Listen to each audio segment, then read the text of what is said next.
The Book of Nature, written by Jawaharlal Nehru, first Prime Minister of Independent India, স্বাধীন ভারতের প্রথম প্রধানমন্ত্রী। তো তিনি অনেকগুলো বই লিখেছিলেন, the Discovery of India, glimpse of world, history of autobiography. কিন্তু এই যে টেক্সটটা, এটা অ্যাকচুয়ালি টেক্সট না, এটা একটা চিঠি যেটা লিখেছিলেন তিনি তার মেয়ে ইন্দিরাকে, যে চিঠিগুলো পরবর্তীকালে এক জায়গায় করে একটা বই বানানো হয় এবং বইটার নাম দেওয়া হয় letters from a father to his daughter. তো যে বইগুলোর নাম বললাম সেগুলো টেক্সটেই দেওয়া আছে, সেগুলোকে আমরা দাগিয়ে নিব, কারণ সেগুলো থেকে কোশ্চেন দেয় যে জওয়াহরলাল নেহেরুর লেখা অন্যান্য বইগুলো বা এই যে টেক্সটটা, এটা কি একটা টেক্সট না এটা একটা চিঠি? তো এটা একটা চিঠি, এটা একটা লেটার। কাকে লিখেছিলেন? তার মেয়ে ইন্দিরাকে লিখেছিলেন। এবং পরবর্তীকালে চিঠিগুলোকে নিয়ে যে বইটা হয় সেটা কি? সেটা হচ্ছে letters from a father to his daughter. তো লেট স্টার্ট ইউনিট 1। বলেছে হোয়েন ইউ অ্যান্ড আই, আচ্ছা টেক্সটটা বার করতে হবে, টেক্সট বুকটা বার করে 6 নম্বর পেজে আসতে হবে। 6 নম্বর পেজে বার করে ওখানে টেক্সটটা যেরকমভাবে দেওয়া আছে আঙুল দিয়ে প্রতিটা ওয়ার্ড ধরে ধরে পড়তে হবে, আর আমার রেকর্ডটা শুনতে হবে, তাহলে টেক্সটটা হবে। ঠিক আছে? When you and I are together, you often ask me questions about many things, and I try to answer them.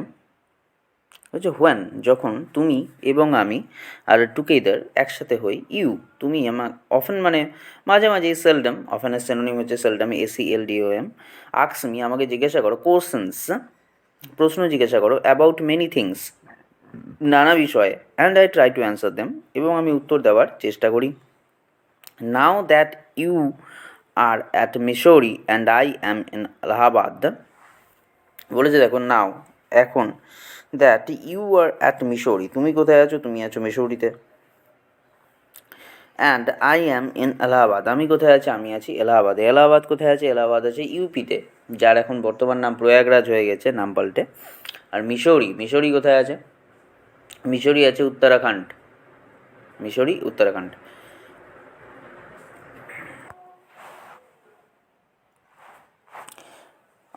I am in Allahabad, তাহলে তুমি কোথায় আছো মানে ইন্দিরা গান্ধী কোথায় আছে? মিশরিতে, এবং আমি কোথায় আছি? এলাহাবাদে।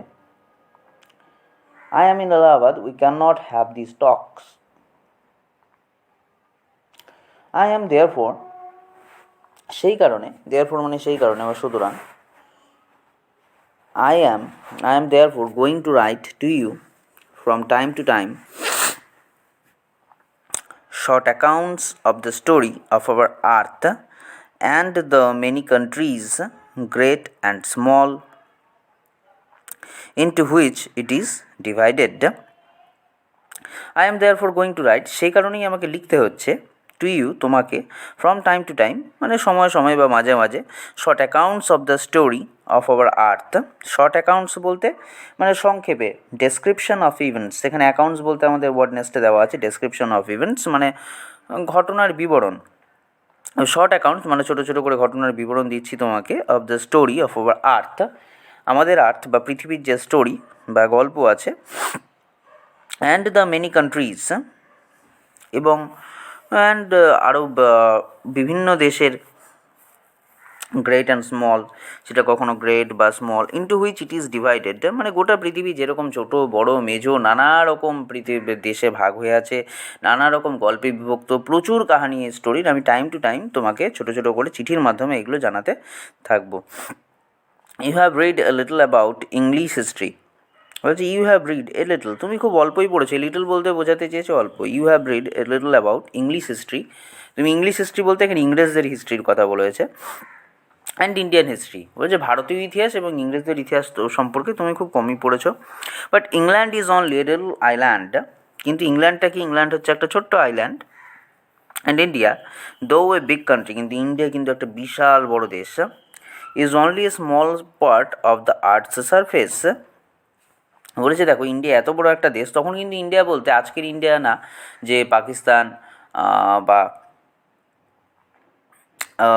ভারত এবং বাংলাদেশ 3 ভাগে বিভক্ত, তখন বলতে সেই অখণ্ড ভারতটাকে বোঝাতো, যেটা আফগানিস্তানের কিনারা থেকে শুরু করে গোটা পাকিস্তান, ইন্ডিয়া এবং বাংলাদেশ সমস্তটা নিয়ে হতো, তাহলে সেটা একটা বিশাল বড় দেশ। যদিও এখন আমাদের দেশ ভারতবর্ষ গোটা পৃথিবীতে 7ম বৃহত্তম দেশ, গোটা পৃথিবীর 7 নম্বর বড় দেশ হচ্ছে ইন্ডিয়া, এবার তখন তো আরও বড় দেশ ছিল। তাই অবশ্যই ব্রিটেন একটা আইল্যান্ড, যেটা শুধুমাত্র একটা আইল্যান্ড বা দ্বীপ, তার থেকে ভারতের অনেক বড় ভূমি, মানে হিমালয় থেকে শুরু করে সেই কাশ্মীর থেকে শুরু করে কন্যাকুমারী গোটাটাই, তাই তার ইতিহাসও বিশাল বড়, তার এরিয়াও যেহেতু বিশাল বড়। That have small part of earths surface, তাই সেটাই বলেছি is only a small part, তাহলে এটা একটা আর্থ সারফেসের একটা স্মল পার্ট ধরে রেখেছে। If we want to know, এই ইফ থেকে শুরু করে একদম বর্ণ অবধি এটা দাগাতে হবে, এখান থেকে কোশ্চেন হয়, পেন্সিল দিয়ে বা পেন দিয়ে এটাকে দাগিয়ে নিতে হবে। If we want to know something about the story of these world of hours, যদি আমরা আমাদের এই পৃথিবীর গল্প জানতে চাই, we must think of all the countries and all the peoples that have inhabited it, বলছে আমাদেরকে অবশ্যই কী জানতে হবে, অফ অল দ্য কান্ট্রিজ, সমস্ত কান্ট্রিজ যত দেশ আছে, এবং অল দ্য পিপলস, এবং প্রতিটা দেশে যত লোক আছে, মানুষ আছে, তাদের সকলের কথা জানতে হবে। দ্যাট হ্যাভ ইনহ্যাবিটেড ইট, যারা এখানে জন্মেছে। ইনহ্যাবিটেড বই এখানে কী দেওয়া আছে, what next lived in a place, যারা এখানে জন্মেছে বা এখানে বাস করে। অ্যান্ড নট মিয়ারলি, মিয়ারলি মানে হচ্ছে শুধুমাত্র বা only, and not merely of one little country where we may have been born, শুধুমাত্র আমরা যে দেশে জন্মেছি শুধু এতটুকুর কথা জানলে হবে না। তারপর নেক্সট প্যারা, আই এম অ্যাফ্রেড, অ্যাফ্রেড মানে হচ্ছে স্কেয়ার্ড, SCARED, স্কেয়ার্ড মানে ভীত বা ডাউটফুল, সিনোনিমগুলো লিখতে হবে, অ্যাফ্রেড মানে scared, doubtful. I can only tell you very little in these letters of mine. I am afraid, আমি খুবই ভীত, I can only tell you, আমি তোমাকে শুধু বলতে পারি, very little in these letters of mine, তোমাকে আমি খুব কমই বলতে পারছি আমার ব্যাপারে। I can only tell you very little in these letters of mine. আচ্ছা, আমার লেখা চিঠিগুলোতে তোমাকে আমি খুবই অল্পই বলতে পারছি। I am afraid, so why I am afraid, সে কারণে আমি ভীত যে তোমাকে আমি খুব অল্প বলতে পারছি। But that little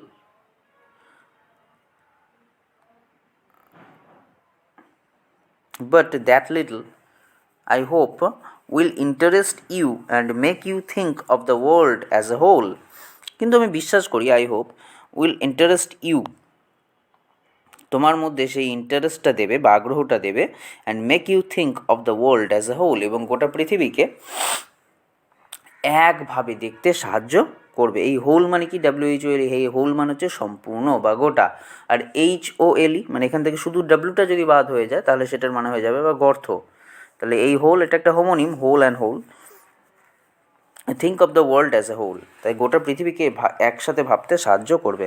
and of other peoples in it as our brother and sister, এবং পৃথিবীর অন্য যারা মানুষজন আছে বা অন্য বসবাসকারী দেশের লোকেরা আছে তাদেরকে ভাই এবং বোন হিসাবে দেখতে সাহায্য করবে। When you grow up, you will read about the story of the earth and her peoples in fat books, and you will find it more interesting than any other story or novel that you may have read. আচ্ছা, when you have grow up মানে হচ্ছে mature হয়ে যাওয়া, MATURE, mature synonym.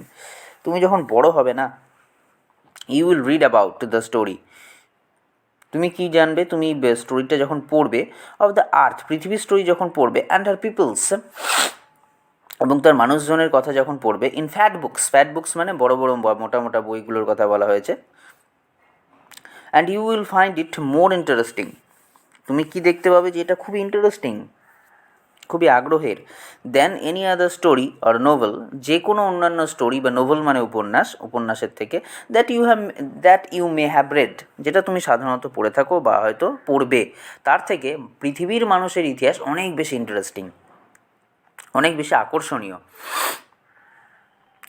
You know of course that, next para, you know of course that our earth is very very old, millions and millions of years old. তুমি অবশ্যই জানো যে our earth is very very old, আমাদের পৃথিবী কিন্তু অনেক প্রাচীন, অনেক পুরনো, millions and billions of years old, এই লাইনটা দাগাতে হবে, ইউ নো থেকে millions and millions years old. জানতে চাওয়া হয় how old our earth is, আমাদের পৃথিবীর বয়স কত? তাহলে পৃথিবীর বয়স লক্ষ লক্ষ বছর। And for a long long time there were no men or women living in it, এবং বছরের পর বছর বা লক্ষ লক্ষ বছর ধরে এখানে কোনো নর বা নারী বা কোনো পুরুষ বা মহিলা বা কোনো মানুষই এখানে বাস করতো না। Before the man came there were only animals, যখন মানুষ এখানে আসেনি তখন এখানে কারা থাকতো? শুধু অ্যানিমেলসরা থাকতো, পশুরা থাকতো। এই অ্যানিমেলসটা আন্ডারলাইন করতে হবে, কারা থাকতো এটা জানতে চাওয়া হয়। তো আমি যেগুলো দাগ দিতে বলবো ওগুলো দাগাতে হবে। And before the animals there was a time when no kind of life existed on the earth. And before the animals এর আগে there was a time when no kind of life existed on the earth. যখন এই পৃথিবীতে কোনো প্রাণী আসেনি, একটা সময় ছিল there was a time when no kind of life, যখন এই পৃথিবীতে কোনো প্রাণের অস্তিত্বই ছিল না।